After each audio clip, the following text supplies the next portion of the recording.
Вступил в силу федеральный закон об изменениях в программе материнского капитала. По этому поводу в отделении Пенсионного фонда России по Чеченской Республике состоялась пресс-конференция. Согласно изменениям, семья сможет получить выплату уже при рождении первенца, а это более 460 тысяч рублей. При рождении второго ребенка сумма увеличится на 150 тысяч, а после рождения третьего государство погасит ипотечный кредит в размере 450 тысяч рублей. Для более удобного распоряжения материнским капиталом добавлено еще несколько востребованных у семей направлений программы. Теперь сумму капитала можно направить на погашение ипотечного кредита и строительство жилого дома на садовом участке. Сроки выдачи сертификата по новому порядку не более 5 рабочих дней. Не больше 10 дней займет рассмотрение заявки о распоряжении средствами. Сама же программа материнского капитала по поручению президента России продлена до конца 2026 года.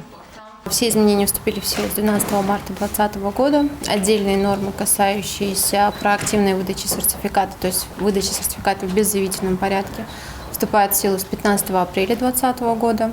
Ну и основные нормы – это выдача сертификата на первенца, обязательное условие рождения ребенка после 1 января 2020 года. Это увеличение размера материнского семейного капитала, в определенных законных случаях до 616 617 рублей. Это электронное взаимодействие с кредитными организациями, то есть отсутствие необходимости при получении ипотеки у гражданина дополнительно обращаться в органы пенсионного фонда, то есть рассмотрение этой заявки посредством электронного взаимодействия с банками.